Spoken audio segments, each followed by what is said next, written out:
The DIMP Digital Network presents the DDT WrestleCast.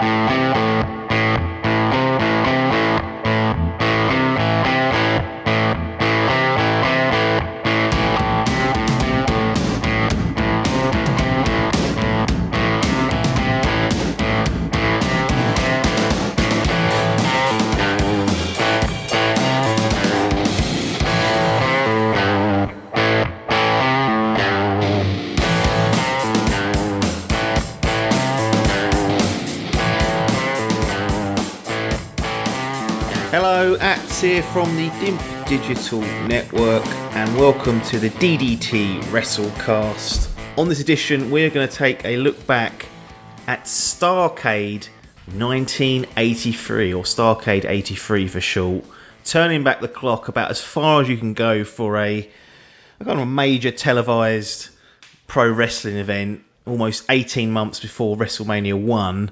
This took place, and don't worry, I'm not flying solo again. I've managed to rope in the main man himself. It's Mr. Paper, the current FGL champion. How's it going? Hello. Yeah, it's good. It's going well. Thank you for asking.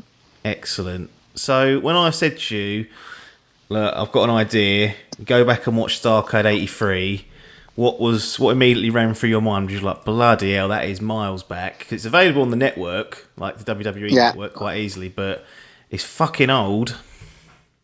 Yeah, so I was like, first time you said it, I was like, oh, I'm up for that, whatever, like it'd be interesting. And then the longer it went on, the less and less I wanted to watch it. I think we were going to record this a few weeks ago, and I've just sort of been holding off from watching it. And then we're having beers the other night over Zoom, and I was having Prosecco, but yeah, he was having Prosecco, a little bit of bubbler, and I just thought, I need to get this done. I need to do it. Otherwise, we'll never move on and we'll get stuck behind this hurdle. So yeah, I don't know what was making me not want to go back and do it. But yeah, I don't know. I think it just wasn't really. I was thinking, really? Because I was just thinking, well, so old, like in comparison to what we watched previously. Yeah. That I was just going to be really sort of like not sold into it at all. But yeah, and I overcame that hurdle, and here we are today having this chat. One thing that interested me is when I asked you initially how it was, you said, yeah, it was okay, blah, blah, blah, and we'll talk about that. But you mentioned that you were glad that you watched Dark Side of the Ring Season 1, which I believe was on C4 Catch-Up. Why was that? Did that lay like a foundation of just some older wrestling that you probably weren't familiar with? Yeah, I think it just added a bit more to, I don't know, like when you play a computer game and the lore's really interesting and stuff like that. It was a bit like that. Like there was some foundations to understanding some of the guys that one that wrestled in it, and some of the guys that were around that era as well. Yeah. And it's also just I don't know, like as well, like they would talk a bit about the territories and stuff like that. Yeah. And that's something I've never really gotten overly into loads of detail about, and so yeah, I just found it that quite interesting leading into watching this, because I think that sort of set me up a bit more. I think that was the other thing that I was sort of semi worried about going into it, because from the start I was thinking, there's only going to be 1-2 wrestlers that I actually know from like that. I made it all the way through to sort of big time at the WWF then. And I thought, I'm not going to get into this, but yeah, there was a couple of matches, or there was definitely one match that that's heavily was interesting to watch, because I watched the Dark Side of the Ring, which was Abdu the Butcher versus Carlos Colon and stuff like that. And like when that was announced, I was like, when I was just watching, I was like, what? And then having watched the Dark Side of the Ring, and I'm not going to go away with spoilers on that series, because if you haven't watched it, it's worth watching. It's free on like the internet, or if you're in the UK on 4OD. There's some really interesting, and horrible stories about professional wrestling that isn't an actual storyline. So yeah, it's a good series to watch. But yeah, that definitely sort of helped me. And actually, I watched that Saturday. So I watched AEW Dynamite, and then went and watched all 6 episodes of Dark Side of the Ring season 1 straight away, and then obviously on the Sunday watched this. So yeah, all over one weekend. It's amazing what a little detox from WWE WrestleMania can do, because we did fucking watch nearly 7 hours, or it was 7.5 hours, I think, or of that, or 6.5 hours of WrestleMania 36, and I think I mentioned it on the last podcast we did together. I was like, I'm a little bit tired now of pro wrestling after watching that much in such a short space of time. I don't know if maybe that's why you were put off by watching it. Subconsciously, the WWE had really tired you out over those 2 nights. Yeah, I think so. And actually, I don't know, I think as well, like I think that sort of put me a bit off, like just the wrestling. And I found myself more recently interested in some of like the stories that are happening outside the ring, and like listening to like, you know, some of the podcasts when they get wrestlers on and they're just sort of being a bit more truthful, or not true, but they're just talking about, you know, how it all happens and stuff like that. And I found that really interesting, actually a lot more interesting than some lines that they're doing. So so that definitely re-sparked me. There are some great podcasts out there actually for wrestling. Like I frequently listen to Grilling JR, which obviously has JR from WWF, WWE, now AEW on there. That's always really good listen, especially if you pick an event that you've seen or are familiar with, because they kind of break down the stories leading up into the event and then all the little behind the scenes bits. But Dark Side of the Ring is probably one of the better things I've seen in terms of a documentary out there, when it's related to wrestling itself.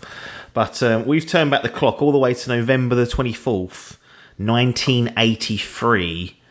So I think WrestleMania was the first WrestleMania was 1985 at the end of March. So yeah, not far off being 18 months before that. And people always credit WrestleMania of being like the first sort of big wrestling event, and certainly mainstream appeal. It absolutely had a much bigger impact with the likes of Muhammad Ali, Mr. T, all the celebrities they got to go along to it. But in terms of big time, you know, almost like supercars that were put together and being broadcast on back in then at closed circuit TV locations, Starrcade is where it all started, really.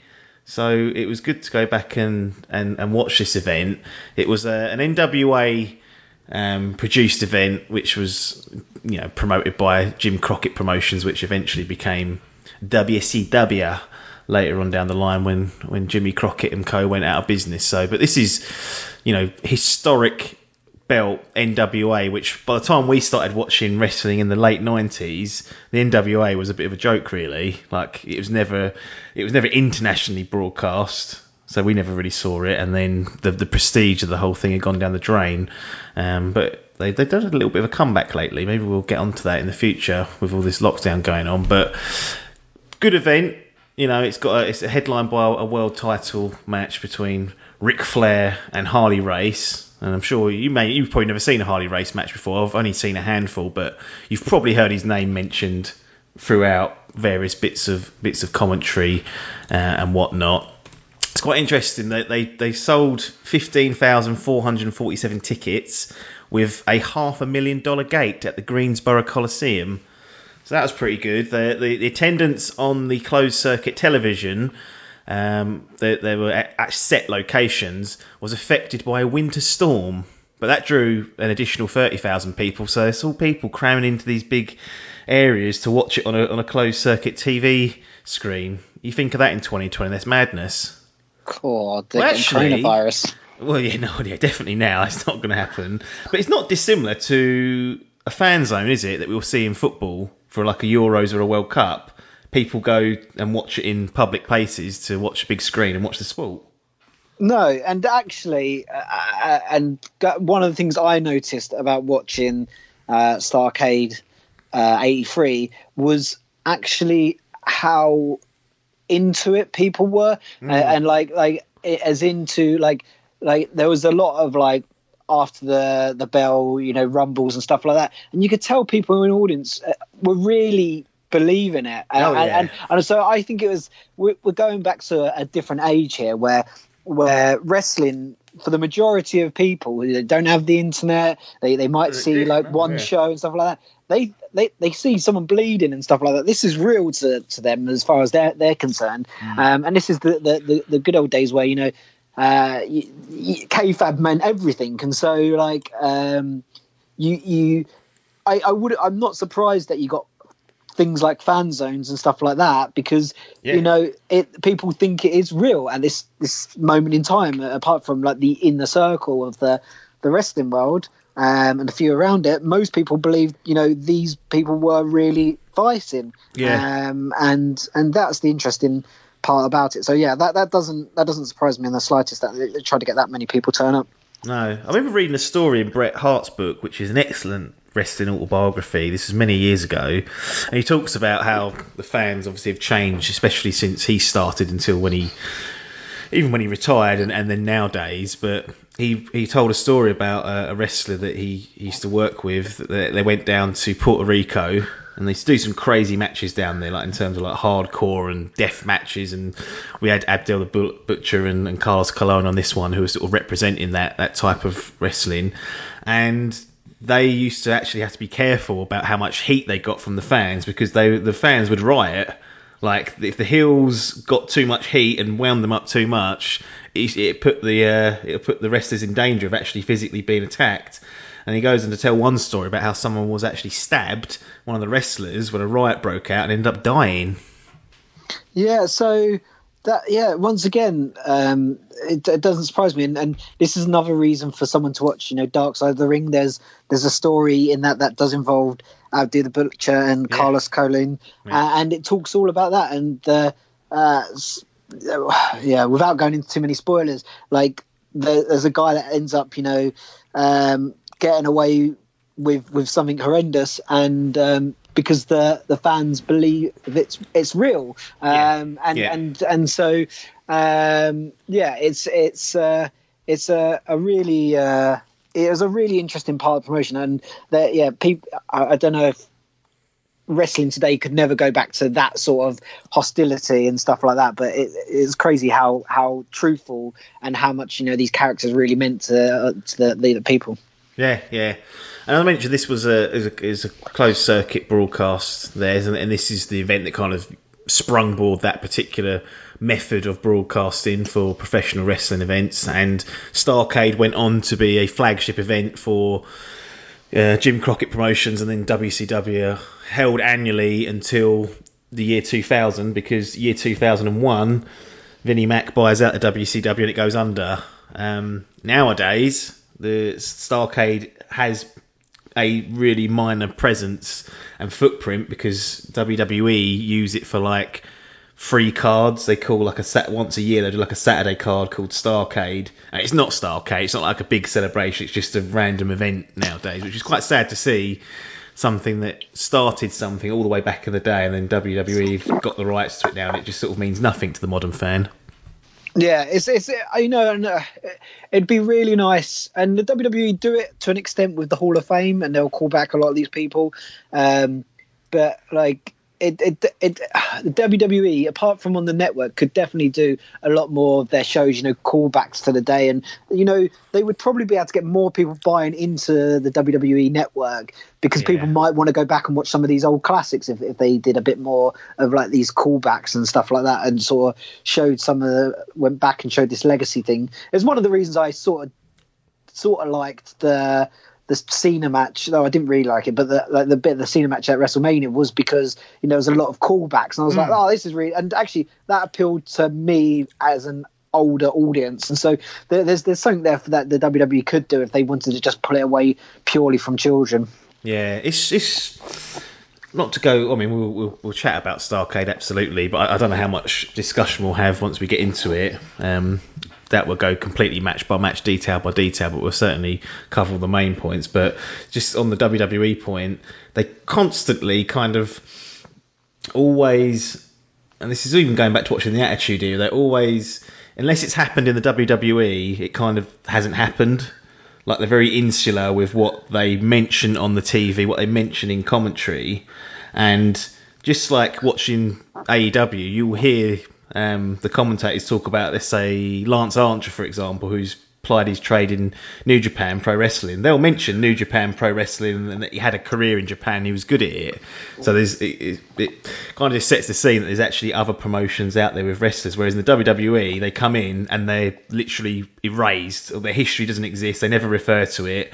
They might just say they're a prospect and that's it. And I hate that they do that, because they have to always have their own, we built them from the ground up, it's WWE or nothing, which I don't think is a good approach to have in 2020.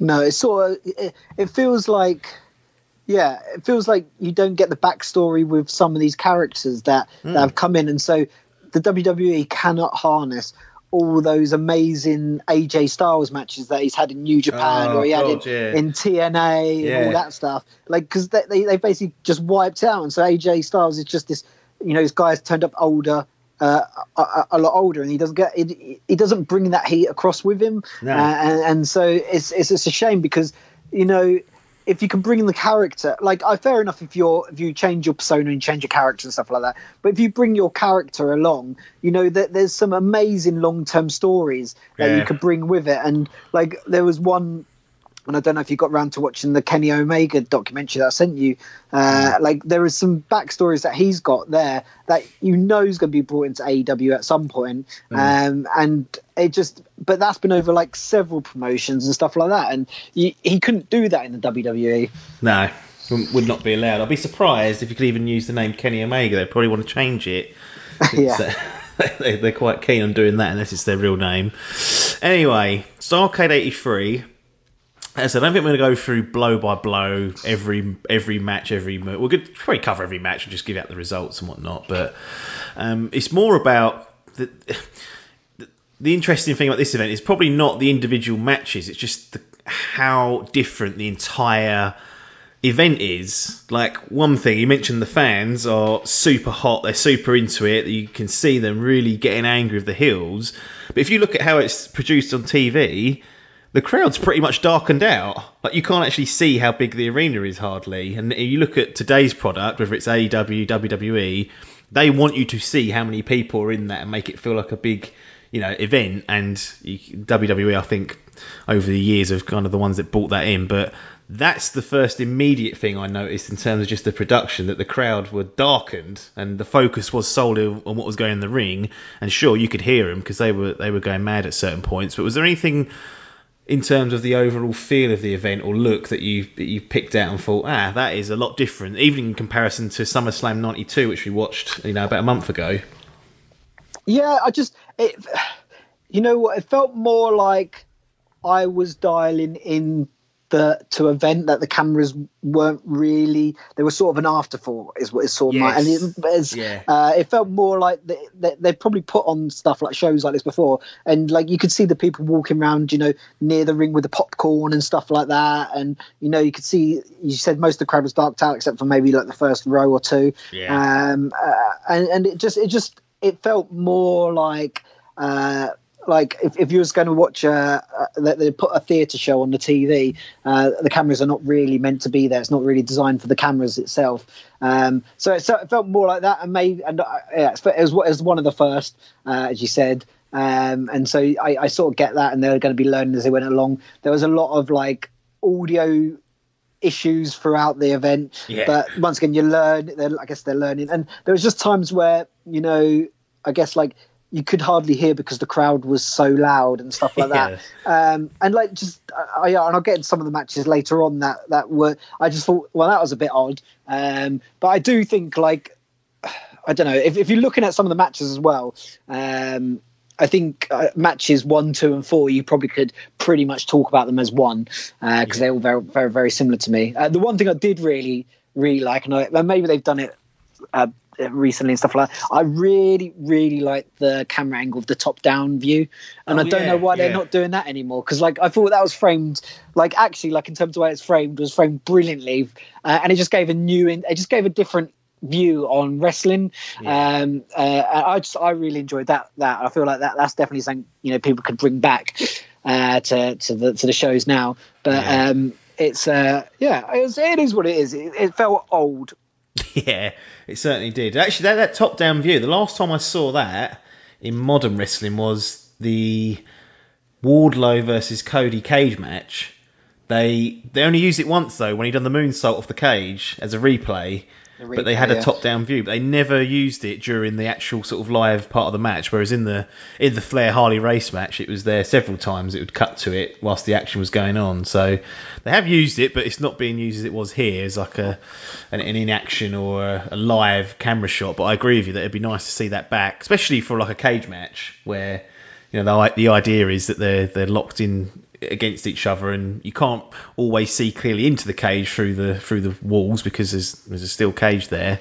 Did you feel like this felt like more of a sport than, let's say, SummerSlam 1992? Was it presented in more of a sporting fashion, or could you still get the feeling obviously it was pro wrestling, it is entertainment? I think it's, I don't know, if you'd asked James Piper in like 83 when it was happening, he'd have probably said it was like a sports event. But because I know what I know now, and we all know what we know now because of the joys of the internet and the way, you know, pro wrestling's gone, it to me it still felt like a pro wrestling event. There, as I said, there were definitely elements that made it feel a bit sporty, but actually, but generally it still felt pro wrestling to me. Fair enough. Let's get into some of the matches. We kicked off with the Assassins beating Rufus R. Jones and Bugsy McGraw. These first sort of 3 matches, they are all under 10 minutes, which I was quite surprised with. But this one ran 8 minutes, 11 seconds. This is the first match you've seen from this era, probably ever. I don't know if you ever have gone back this far and watched something. I certainly hadn't. What did you think of this tag match that went 8 minutes 11 seconds with the Assassins going over and winning the match? So when I started watching, this was just the first match on, and I was like, oh fucking hell, I've got to go for 3 hours of this now. It definitely wasn't the most entertaining match. No. I don't think any of the first 3 tag team matches were entertaining at all, personally, but I don't tell lies. The first 2, I didn't think they were that entertaining. It just was a bit, you know, poor. Like as well, like you look at like the costumes and stuff like that. Like they're clearly just thrown together. But you know, it is what it is. Let's not go too harsh on it, because we're talking about something that's 40 years old or nearly 40 years old. It was what it was. Like the Assassins felt very much like a 1930s, you know, Dark Order from the AEW against 2 good guys. And what was my initial point, and actually I was quite surprised. It went all the way up until the 4th match, and yet the heel won every match. And I couldn't believe. I was like, when's the the babyface going to start winning? And like, not that I wanted the babyface to win. I was just thinking this just seems a bit odd from maybe today's standards, where we'd expect more baby faces to win than heels to win. So that was just interesting. We don't know what the backstory was to any of this, or whether there was a backstory. But yeah, it was so. It wasn't. And as I said, going into the second match as well, they both were just a bit nothingy for me. Yeah.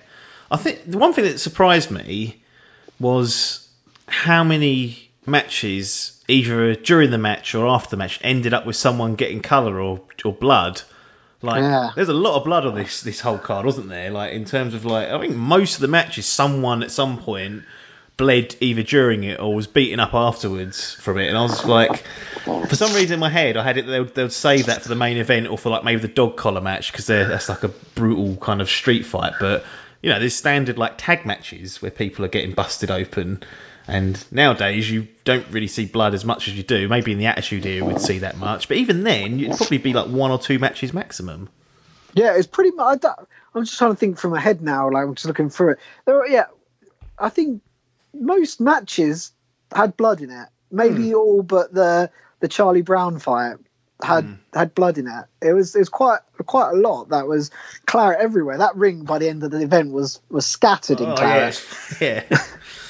Definitely not health and safety. I doubt they cleaned that and probably reused it again. Just gave it a quick scrub and that was it. We did see a locker room interview, or not a locker room interview, but we had Tony Schiavone, who looks about 15, back in '83, who's kind of hyping up that he's going to be doing locker room interviews.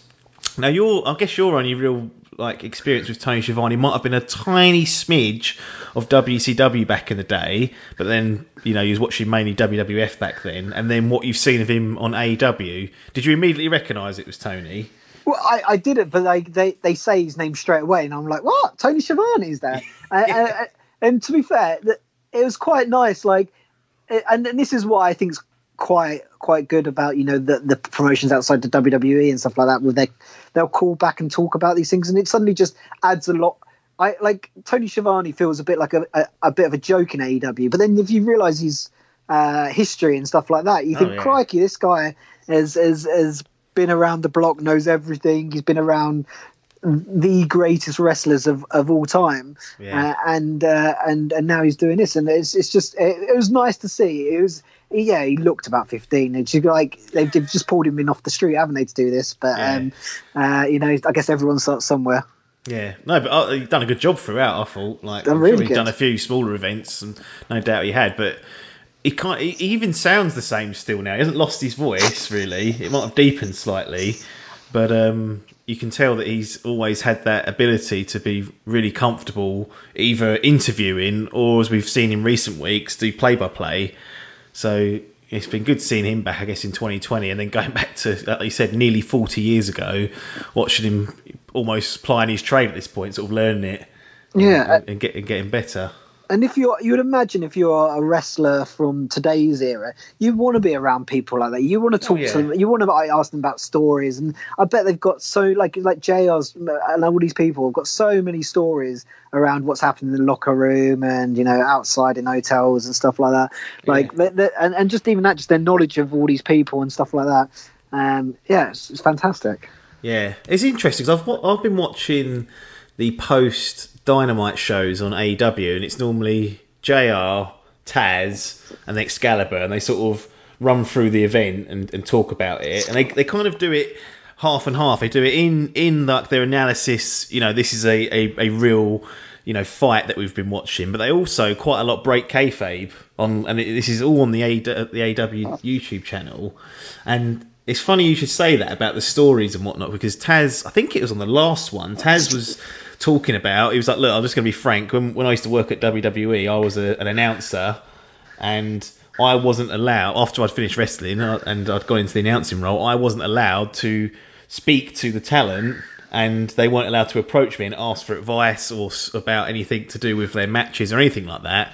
And the atmosphere they have at AEW is that you go and speak to whoever you want. You have your specific sort of match road agent or producer, but they've got all this fountain of knowledge they're tapping into, and it's so strange to sit here with such a completely different structure in the world's most successful wrestling promotion, which is WWE. Yeah, bizarre, absolutely bizarre. You'd think they'd try and tap into as much as possible, but I guess this is why companies like AEW pop up, because there is an audience for it, and there's a bunch of people that want to do it that way. Yeah, I think in terms of going to work, there's certainly people that would benefit from working in a different environment, and just shows that it is possible.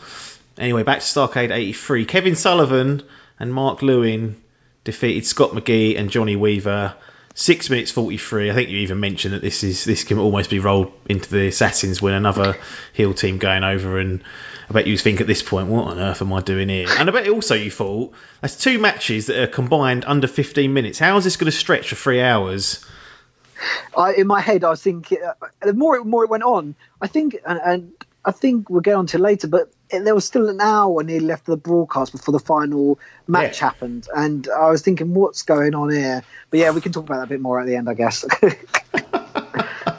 Any notes from that particular tag match, or moving on? I can't even remember it. I only watched it yesterday. Yeah. I mean, that's true. It was a forgettable one. Well, let's move into one of the more interesting matches, considering you'd just seen Dots. Remember. No, I don't remember it. No, that was the other match. Sorry. No, I'm getting confused. Abdullah Butcher defeated Carlos Colon in 4 minutes 30 in a really short, bloody brawl. But it's such a coincidence that you watch Dark Side of the Ring, and the first episode is Bruiser Brody's story, and he done a lot of work in Puerto Rico, which is where Abdul the Butcher, Carlos Colon, they kind of plied their trade and whatnot. But it's interesting that you've just literally finished watching it a day before. The next day you get to see these two guys that are heavily featured in the documentary cutting each other in half and poking forks in their head. Yeah, so I don't think if I hadn't have seen that documentary, this match probably wouldn't have resonated as sort of well with me. It didn't resonate well, but like I probably wouldn't have found as much interest in it. But because I watched that, and like Abdu was talking about in a documentary about the fork and stuff like that, and when they pulled it out of his shorts the first time, I was like, oh, that's the fork he was talking about. Yeah. And stuff like that. And I don't know. They don't look like they're blading themselves like they would in today's standard. They look like they're properly stabbing each other with that fork and just they may well have been, yeah, ripping each other's skin out. And you look at Abdul's head now, like it's got lines down it, like where it's like in his forehead where he's been scraping that fork up and down it. And yeah, it was over really quickly. I think through some interference. Once again, Hill win. But it was once again, claret everywhere. It was an interesting watch. I saw because after you watched the Dark Side of the Ring, to be fair, even though Abdul was the heel, I wanted Abdul to win. But yeah, it was an interesting match. I can't see it lasting that much longer because I don't know what they could have done. Abdul was a beast, but you couldn't do an awful lot apart from pull his fork out and waddle along that ring. So I guess what was another interesting point here was all but the final fight, they were already in the ring. There's no entrances, which was one of the things that I noticed. I was like, oh, they just announced them in the ring. There was no such thing as sort of like ring walks at that point in time, which was really interesting. Yeah, no, that's true. Anyway, Abdullah Butcher goes over and beats Carlos Colon. Then we've got Dick Slater and Bob Orton Jr. beating Mark Youngblood and Washu McDaniel.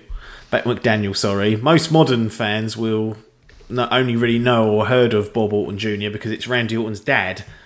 So that's the link that today's fans will have if they've ever. I don't even know if they mention Cowboy Orton anymore, but that's where Randy kind of gets his wrestling genes from, his old man. But what did you make of seeing this Randy Orton's dad in action? Actually, and it wasn't until you've just mentioned that I've just clicked and thought, oh, that's Orton's dad. I thought it was an all right match, to be honest. Like it was a give and take. Like it probably went on a bit too long for the standards. Like things seemed to drag on. They were clearly playing the Cowboy versus the Indians, and the Indians were babyface and Cowboy was heel. But it was interesting. And actually, is Mark Youngblood related to Jay Youngblood? Is that? Yes. All right, cool. Because I didn't quite click until later on. I was thinking, is he wrestling in two matches? But it wasn't. I looked it up and I thought, oh, they must be brothers or something. Even though they're not tagging together. But yeah, it was an all right match.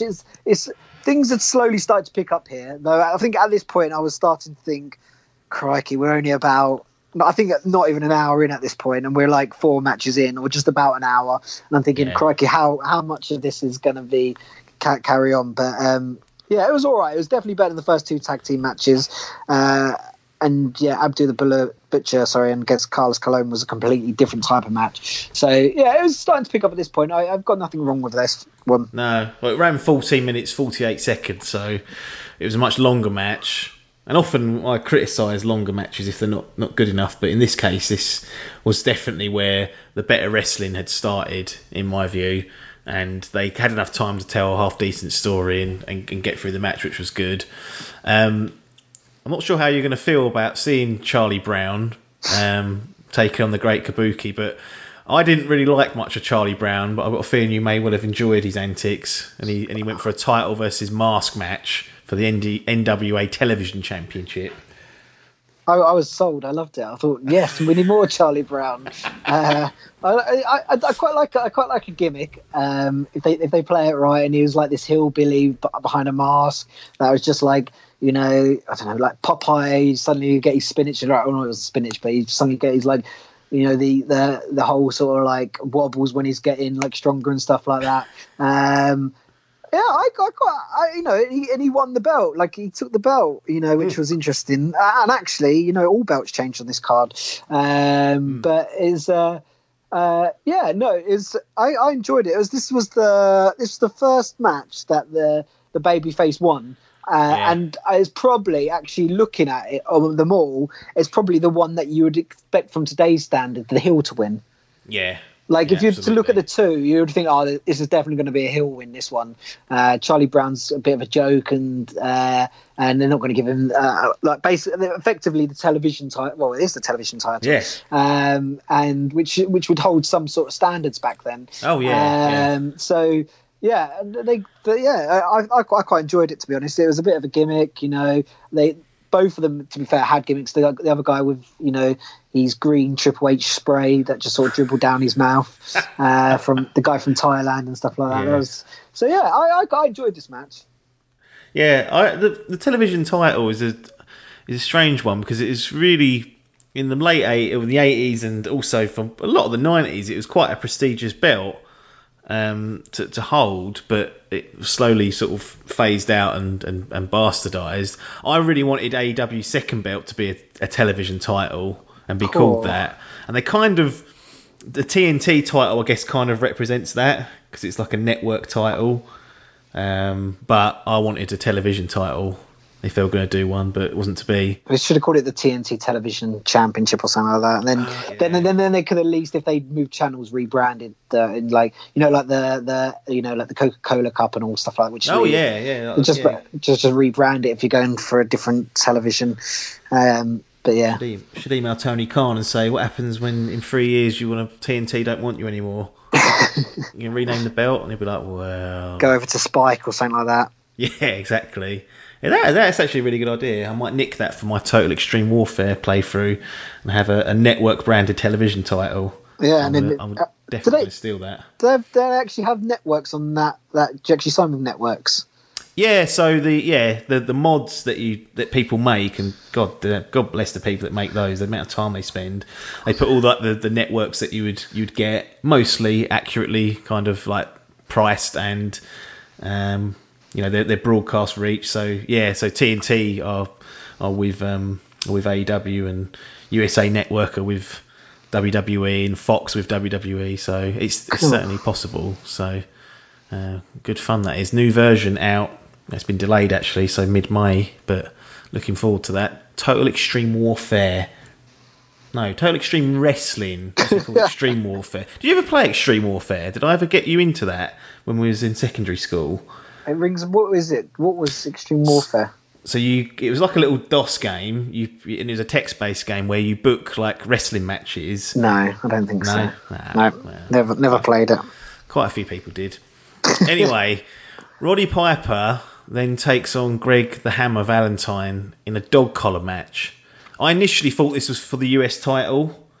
I don't think they can we go back, to the Charlie Brown match? Because it just reminded me of something, actually. You saying you thought it's for the title. This is another thing that was different about this than today's stand. I didn't know if fucking Charlie Brown had won the belt, because they cut away and they went, I've got to check if it's in 15-minute time limit. And it wasn't until the very end where he walks in holding tight going, I've got it. And I was like, so they did win it then, didn't he? So like you wouldn't, in today's standards, you would know, you'd be like, he's won it with 5 seconds to go or whatever it was. But yeah, like, you just didn't know whether he'd won it until the end of the broadcast. No, that's true, actually. Yeah, because I thought like you, it would be, because television title, that's typically quite a common thing, that they would have a time limit on it, and if it ended in a draw, the champion would remain the champion, because you didn't get beaten. Yeah. But they kind of on this one mentioned that the match could go longer, but you had to have had it finished before the 15-minute time limit. Yeah, I think they said. I think they were saying they went. It's a 60-minute time limit with 15 minutes to win the title. And at first, I was thinking 60 minutes. This is where the fucking sync's going. It's going to be this match. That's why it's taken so long, and everything else is so quick. But yeah, they finished in 10 minutes. But it was interesting. I didn't know, because they didn't have like a stopwatch on the screen or anything like that, so you just didn't know whether he'd won it or not. No, exactly. Roddy Piper v Greg Valentine. I was reasonably familiar with these two, because especially in like the late 80s and early 90s, both Greg Valentine and Roddy Piper are WWF alumni by that point. And Valentine at this point is the US champion. And this is a dog collar match, something that you don't see these days, but we saw, I think, a few times in the WWE sort of, or WWF Attitude Era. There's a few little matches like this. Also the Kennel from Hell match, which I know you enjoyed, the documentary that you sent me about the background of that match between Al Snow and Bossman. But this is obviously we're back in '83 at this point. And this is like a knockdown, drag 'em out, bloody brawl. How did you enjoy this particular matchups with Roddy Piper, one of the best talkers in the game, one of the biggest names in the history, and Greg Valentine, no slouch either? This is when, for me, if you look at the card and then this and everything after, this is when, if you was to show someone good wrestlers in the early 80s and who they should aspire to at that period of time, this is where it starts for me on this card. Like the rest of them, they were good people in amongst and stuff like that. But in terms of good matches where both wrestlers were decent and would put on a really good show and really sell it and stuff like that. This I think this was the first match that did it for me. I really enjoyed it. Like I don't know if I'd watched a dog collar match before, to be honest. I've seen a few strap matches. That's what I was going to say. Yeah, similar sort of. But this was tied around the bloody neck. It must be. I was going to say because it must be pretty dangerous on the neck and stuff like that. And and we all know it's they're not out to try and really hurt each other, but like you're gonna have to target to sell some of the stuff that you're gonna do within reason. And one wrong tug would really screw someone's neck over and stuff like that. And I thought they did well for considering what they had with some really started off a bit tug of war at the start, then they were in and out the ring, some stuff around where whipping each other with the chain, some stuff where they put the chain around each other's sort of mouths and stuff like that, some stuff where they were I think at one point I think it was Rowdy had Valentine using the ring post as a winch type thing and stuff like that. I thought they did really well. Both got cut up and I think that was, if you to look at matches that you expect sort of Claret to start appearing, this was definitely it. At the match, there's the foreign object there for it. So foreign objects there for it. So I really enjoyed this one. Yeah, I think there's definitely. I mean, we've mentioned the previous few matches that some of them weren't pretty forgettable in all honesty, but there's almost it's a step up in level at this point of the card where the top workers are going at it, and from here on I think the last three matches are all pretty good. And this one, obviously the stipulation with the dog collar being wrapped around the pair of their necks, that must be so difficult to work around because you can only ever be X distance apart, and you've got this big chain getting in and out of the ring. You've got to make sure you both go under the rope or through the middle rope or over the top rope. So they've done a really good job with this because the stipulation itself must make it so much harder to work in, and it was just an absolute brutal, bloody brawl. Yeah. I think you was right as well when we first started to talk about that as well about the belt is I'm pretty sure I'd have to go back and re-watch at the start, but I'm pretty sure that they alluded to it was for the belt, the commentary at the start, and then halfway through they sort of start correcting themselves, going, "Oh, actually," and I think this might have also been the case to show that this is the difference between one of the very first sort of televised main events that they're doing these things for the first time, so they're sort of learning on the fly as well. And so I was sure that it was for the belt at the start, and then halfway through it wasn't, and so I was like, oh yeah, that's changed. Yeah, well, one of the big things is that a lot of the stuff that goes on that would go on telly and be syndicated would be taped, so you'd have to sort of edit out or change things if they weren't correct. Whereas this was completely live, so I'm sure they've done live events before locally and whatnot, but there's still that difference that if you don't make it clear what's going on, you have to eventually sort of correct yourself. The only thing I didn't like about the match was the finish, because Piper just sort of snaps and then whips the living shit out of Valentine and then just sort of pins him.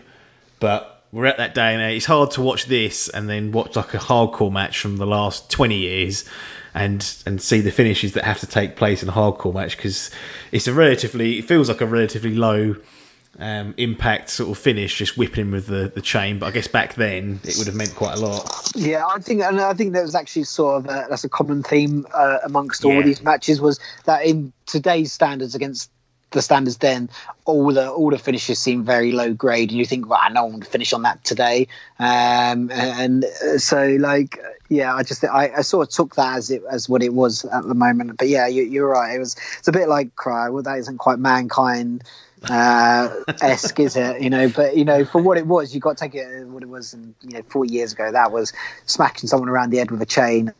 Yeah, and stuff like I do think there's a balance to it.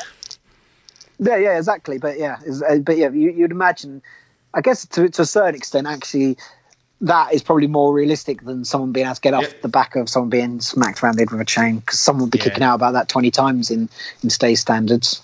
Yeah. I do think there's a balance to it. Like, I get annoyed with so many near fall finishes and people kicking out of everything these days. I think there is a happy medium between what could be considered a finisher or an ending sequence compared to what they do now, and obviously what they were doing back then.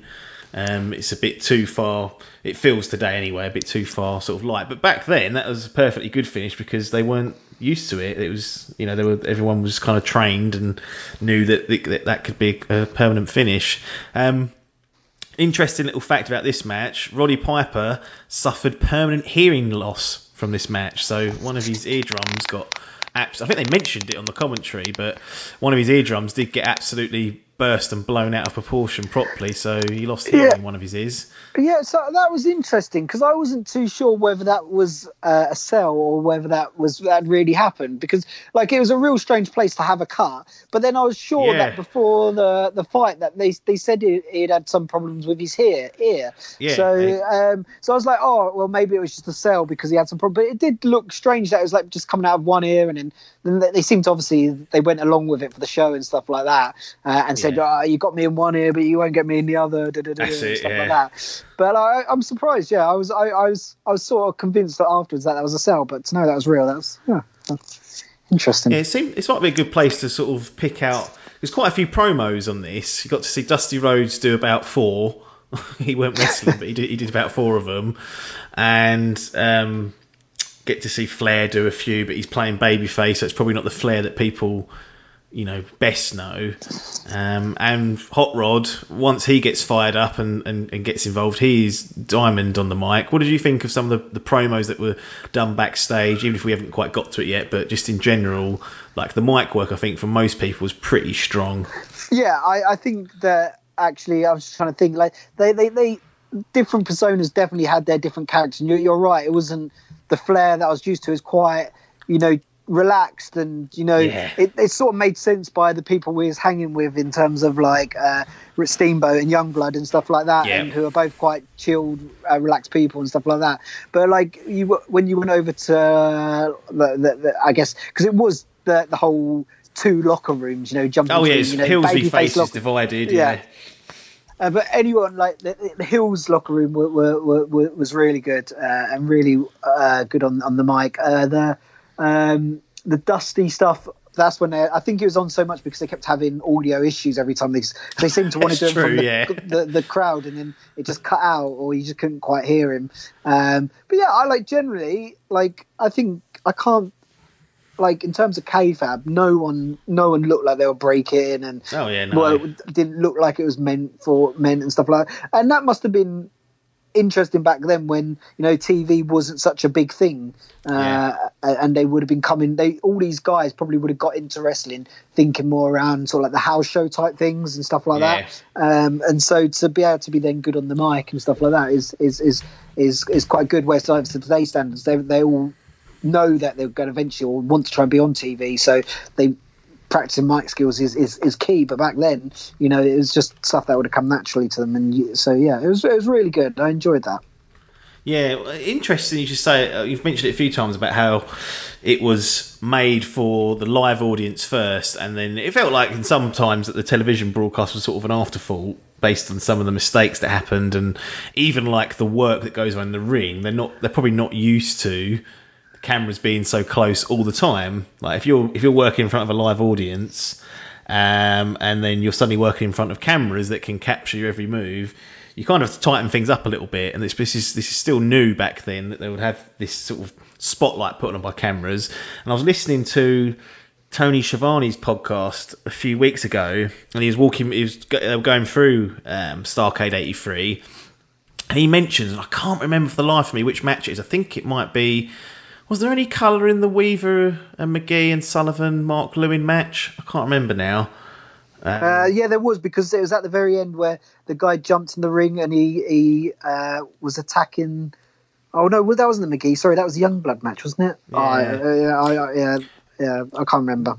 One of those opening two matches, I think it was that match. It could have been it might have been the second lot of tag matches, but there's a part in it where he mentions that they were blading back then, and there's one point where you can blatantly see one of the workers blading the other, because the audience couldn't see because they weren't close enough, but the cameras at that stage picked it up, and you could just see him literally pull this little blade out, run it across his forehead, and then tuck it back into his wrist tape. So everyone's still learning, I guess, at this stage, that once it goes to telly and if those things get spotted, you're losing that bit of kayfabe there, because you're being led to believe that the punches did that, not that the opponent artificially just run a razor blade over his head. Cool. I'll have to go back and have a look at that, because I didn't pick it up, but I wasn't paying much attention. I'll try and dig out exactly what match it was and roughly when it is, and then I'll send it to you. We then get our NWA World Tag Team match, the Briscoe brothers versus Ricky Steamboat and Jay Youngblood this time. Not Marcus Youngblood. Jack and Jerry Brisco. I imagine your history or your remembrance of Jerry Brisco is just as one as Vince McMahon's Stooges, with Pat Patterson, those two old fucks coming out and bumbling around. Without really, because again, they don't really like to tell you in WWF that they actually had a career before then. That pretty good wrestler back in his day, along with his brother Jack, who'd won the heavyweight title on several times in NWA. But Steamboat and Youngblood go over. I thought this was a pretty good match. I thought, in terms of all in out, was the best match. And actually, for me, Steamboat really stood out as the sort of, to me, he was a step ahead of all the other wrestlers that were there in terms of some of the stuff he was doing. Nothing like amazing, but like you look and think, well, that's a little bit more like today's standards, a bit more of like some sort of like flips and rolls, and is a bit more athletic in terms of the way he was jumping over people coming off the rope and stuff like that. And I was really impressed by that, actually. I thought this is the really good. This is for me the proper sort of like, you have your favourite matches and stuff like that, but then if you look at like matches and you think, well, that was the best pure wrestling match, to me this was the best pure wrestling match of the whole card. Yeah, it's a great match. I go back and forth with some great spots in it. All four men really technically sound, and yeah, I think it makes for a great match and a good primer for the main event, which is going to be the steel cage match for the NWA World Heavyweight Championship. When this match ends, it's a 13-minute, 24-minute match. When this match ends, there's still about an hour left, like you mentioned, and I bet at this point you were thinking, what on earth am I in for here? But they are obviously setting up the cage, which I'd forgot they had to do back in the day. They had to assemble it. It wasn't just lowered down from the ceiling. So they do a few promos and other bits and pieces to fill time. But I can imagine you sitting there thinking, what on earth's going to happen now? Yeah, I until you said it right then, it just didn't click that they were setting up the cage, and that's why it took so fucking long. And like, it was really bizarre, like on the broadcast, like they go through thanking like the director and like the visuals editor and stuff like that. All their names start popping up on screen. I'm thinking, what's going on here? This is the credits. Like, this is, and it's still the main event to go. I had no idea, but it makes so much more sense now that you said, they had to put the cage together. yeah, it's something that we don't consider, and it completely makes sense nowadays why, especially if you've got a 2-hour live program that you want as much time to be sort of in ring wrestling. You don't want to be putting up that cage, do you? Spending 20 minutes having to fill time.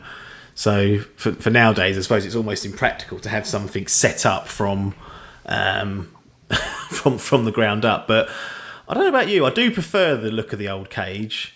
I don't know if you prefer that. Yeah, it felt one.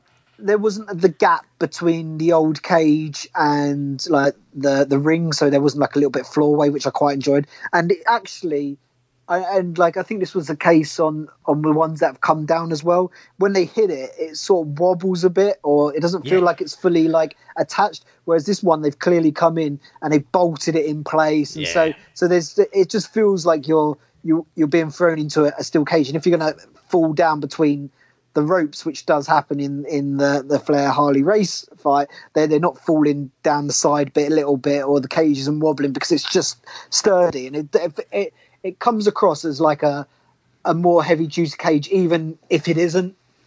Yeah, I agree, and that's they kind of have gone through many manifestations over time, and AEW's got their own one that goes over the ring slightly but tucks against it. I don't know if I like that one either, because it's like you said, that's got a lot of give in it. I think Code ended up actually getting trapped between the apron and the bottom of it at one point. Yeah. But I like the old school bolted on stiff ones that look sort of genuine.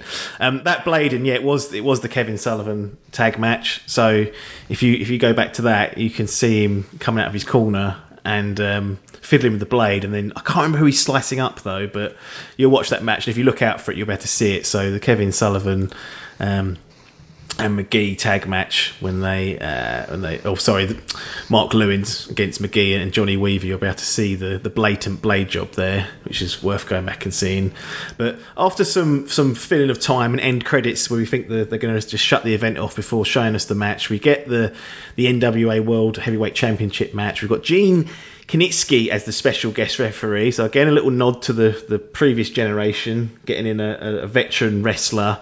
I don't know if it's always a good idea, because I think sometimes I like referees that are swift and that count consistently. I find that sometimes with the special guests they're a little bit slow and inconsistent, but Gene I guess he did an okay job.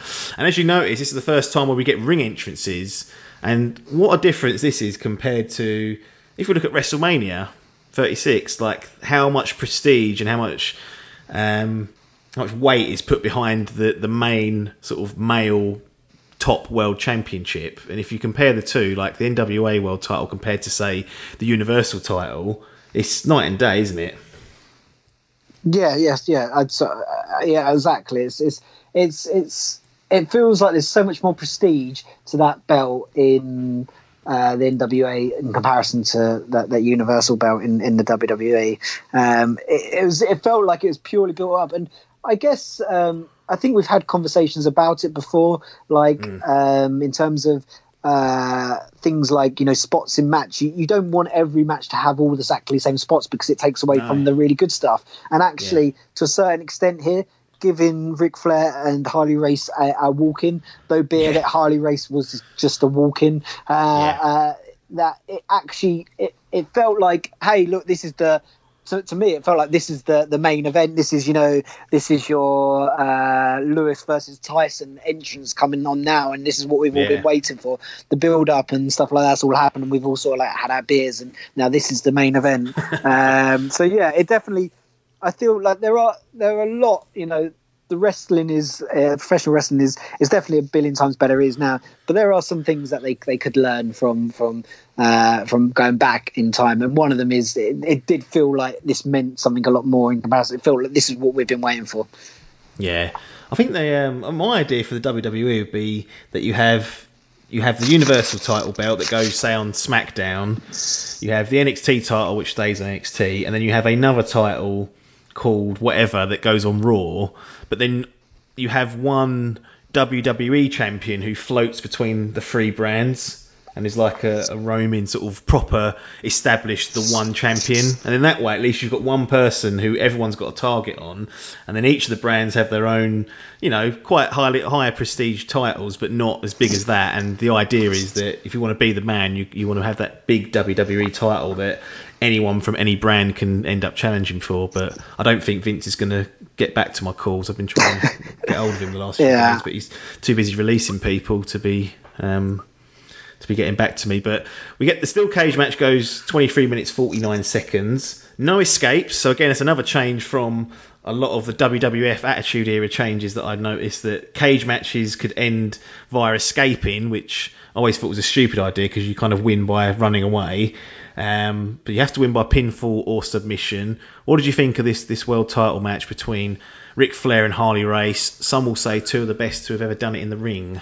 I thought it was a really good, and it went back and forth about 2-3 times, like being on top. It slowly built up, so people weren't bleeding straight away. Like it was a good sort of like 10 minutes before Flair sort of opened up, and once Flair opens up with his bright blonde hair, like it just looks like a horror show, which is great. The visual on that is excellent. Exactly, and they both go to and from the cage. I liked Gene Kalinsky as a referee. I thought like he played it so like he felt like this straight-laced bloke, and that's sort of, I think, what they wanted. Like the reason they built all the cage stuff up was they were saying there'll be no interference, no one can interfere, and it'll definitely be decided and stuff like that. And so actually to have the straight laced ref where, you know, it was what I think at one point he pulled Harley Race away. And Flair like knocked him, but then like about 2 minutes later the same thing happened in reverse, and it just sort of it was nice because it didn't feel like, even though the referee was consistently pulling away and stuff like that, like it was never it felt one-sided. It felt very straight-laced and stuff like that. It like all the little things like that where he's doing, like he was consistently going up to Flair or whoever and saying, right, open your hand, don't have, because you're not allowed to hit with closed fists and stuff like that. And so I imagine that as a rule, enforcing closed fists that are banned, like not allowing it. Like it's such a forgotten thing that referees look out for nowadays. Yeah, it was bizarre, but like and actually fair play to the commentary, because at first I thought, what's he doing? Is he checking for like an object in his hand? But then at least the commentary did actually let me know what was going on. But I thought it was really good. 23 minutes 49 seconds. It didn't feel like it went long at all for me. If anything, it was about the right amount of time when it finished. There was some stuff in it, like I was watching thinking, I think there was a power driver at one point which Flair went to do on the Harley Race, and it just looked like he just fell over, and I was like, wow, that was a bit poor. He clearly stumbled and it didn't go quite so well, but there was a few decent suplexes, and and like they used the whole sort of cage to their advantage by throwing faces into it and stuff like that, and I think was it Harley Race was using it as like a cheese grater to Ric Flair at one point, and I you know what, they told a really good story, I thought, the promos on the build up to it was quite good and stuff like that. Like there was this whole sort of back and forth and it was nice that, you know, they were saying, I heard you, Flair, what you said, you know, in the last promo and stuff like that. And so, it felt like a proper build-up. It felt like a proper world championship. And the only thing that I feel like, for me, was a little bit annoying was that it was called, what was the title of the whole bloody event called? It was called Flair for Gold. And I was like, well, okay, Flair's going to win this then, isn't he? Like, you wouldn't call it that if Flair wasn't going to win it. And it was also, I think it was in his hometown or something like that, or something along those lines. I can't remember if I'm correct with that. But the title was like, well, Ric Flair's going to win this. But it was really good. To be fair, I don't think it needed Dusty Rhodes there, but, you know, from time to time, consistently talking, I didn't think it needed it. But, you know, I guess they were setting up for like the next story and stuff like that, which is fair enough. But I enjoyed it. Setting up Starrcade 84 there, that's the main event. Old Ric Flair versus Dusty. Cool, I'm not watching that. Long-term booking ideas being put into place there. There's a great part in the match where Harley Race slams Flair's head into the cage, and blood splatters off Flair's hair or his head and goes onto the camera. Yeah, I saw that. They cut away from that really quickly as well, didn't they? And I thought, if they should have left that on a little bit longer, that would have been a real sell. I did see that. I was like, oh. Yeah, the finish looked a bit shit, I must say. Like Flair doing a crossbody off the top rope, and it kind of looked like he sort of tripped over the ref. He didn't, but I wasn't too keen on the finish. I think the rumor is that they botched the first finish that they were supposed to do, so this was like made up on the fly, the second one, and it didn't look great, to be honest. But it was an epic match and worthy of the main event. The main event spot. Yeah. And we still had 15 minutes left after that, and I was like, what are they going to do here? But they done their promos, which I think's a nice way to sum it up. But yeah, getting to see Flair starting to have a few beers and some champagne. He was down in that champers. Where it all started to go wrong for him and his alcoholism. Starrcade 83. But that's it, Starrcade 83, a historic event, and one that set probably some ideas at the very least, and wheels in motions for popularising, closed circuit events that eventually start going national. So certainly one that I was really interested to go back and watch, and you'd hear about all these great workers, and we'd never have had the opportunity to see them without YouTube. But now the WWE Network, as much as it's their current product I don't like too much, they've got an unparalleled library of events going back to like the early 80s, which is great. But any final thoughts on Starrcade 83 before we wrap it up? Anything we didn't get to, or any other thoughts that you had that have popped into your head since we've been chatting? No, I guess no. To be fair, the only other thought, a couple of things. I guess there was one. I guess going back to the Steamboat Youngblood tag match, they were talking about how the Briscoe brothers were at a different promotion, which I sort of liked the idea. And they said they brought them across. I'm assuming this is all just story and selling it and stuff like that, and that didn't really happen. But I like the way that I think I mentioned it earlier, that the talk about the territory. It would have been the territory. Yeah, yeah, exactly. I like that. That being a bit more honest with that type of thing. Yeah. But I think I'm glad I watched it, if that's made sense. And I would say to anyone who likes wrestling, you got 3 hours. You don't have to watch it all in one go. And what? If you want to. If you want to start at the Charlie Brown, or even at start from Roddy Piper fight, you'll see some really cracking fights. And I'm glad I did, because it's really interesting. I feel like you often as well here today, because we both watch AEW, and I don't watch any of the other ones, but like they do, people like Jericho and something like those. He's on the commentary a lot at the moment. He'll reference other wrestlers sometimes from the past, and I'm like, and so it is good to watch some of this stuff, and I'm glad that the WWE Network has this, and it is one thing that makes me think, would I be interested in continuing, because I've got a 3-month free trial, I think it's at the moment. It's like, I don't care for watching Money in the Bank or whatever's coming up next, but I do from time to time quite enjoy watching these old school wrestling events, and they've got everything. And it's not just that, it's just all the documentaries that they've got on there as well, and the Stone Cold podcast, the Broken Skull podcast and stuff like that. So there's some fantastic stuff, and this is not a sale, because we don't get any money from the WWE for saying this, but that is really good. And so I walk away from Starrcade 83 pleasantly surprised. Like, I thought it was going to be trash, and the first hour wasn't great, to be fair, but then after that it was I did enjoy it. I was in my mind I was planning to get to about an hour and a half. I was going to stop, and then I was going to do like another hour and a half another day, but then once it started getting to about an hour and a half, I sort of started getting into a bit more and stuff like that, and I was like, I'll push through it. And actually I was glad I did. Would you rather watch Money in the Bank, the upcoming WWE pay-per-view / network event, or Starrcade 84, if you had to choose? This isn't what we're going to next talk about, so no. Going to sell me here. I don't know. I'd like to go and have a quick look at the Starrcade 84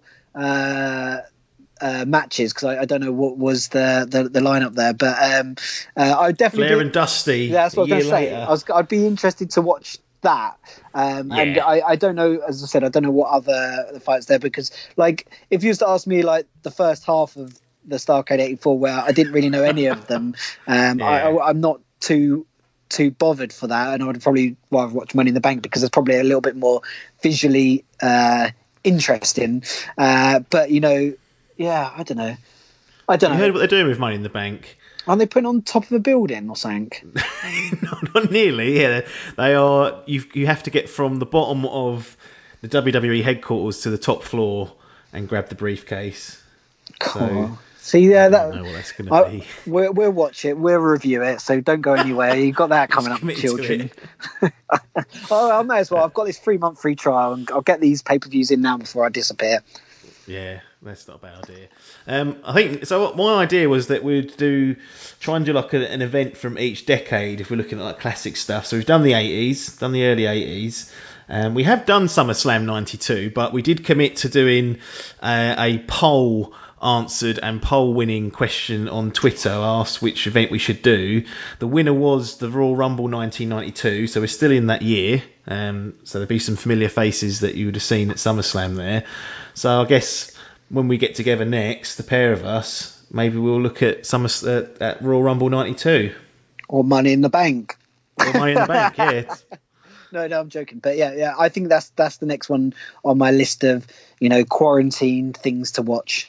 SummerSlam 92, Royal Rumble 92. Yeah, I have ideas for the other decades, which I'll share at a later date. Yeah, it's a shame. I would quite like to watch a late 90s one as well, I think. Like a proper Attitude Era. I have the perfect event for that. All right. I'll just reveal it now. There's no point in stringing people along. Royal Rumble 2000. So it's peak Attitude Era at this point. It's actually, in my view, a pretty good event. And there's a lot of people in there that you'll see. And at this stage, Steve Austin's not in it. So... Was Austin not in the WWE? No, he's injured at this point. He's having surgery done on his neck. So he's out for about 8 months. And it's an interesting time because he'd kind of been carrying the WWF and being like the main babyface for the 2 years prior to that. So they really had to pivot. And it's really when you get like The Rock who comes into his own because Austin's not there to kind of take the shine off him. And the likes of Jericho are locking around the Dudley Boys, the Hardy Boys. Too Cool. I know they're one of your favourites. So I think you'll enjoy that one. All right, yeah, we'll do that. I've got this backlogged now. I have to get through it before this subscription's over. Yeah. Cool, right, that's it. Thanks for joining us on this particular edition. We got through Starrcade 83. Enjoyable to watch, enjoyable to chat about as per usual. And everyone else, obviously, you can subscribe to the feed. DDT WrestleCast, available on all good podcast outlets. We're on every major directory, so if your app hasn't got it, you need to get a new app. And we've now got a YouTube channel, so you can find us by typing in DDT WrestleCast there, and you'll get an audio-only version of it. Obviously, we don't do any video content on these two feeds, but nothing more for me to say apart from thanks for your time, and ta-da.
This was a DIMP Digital production.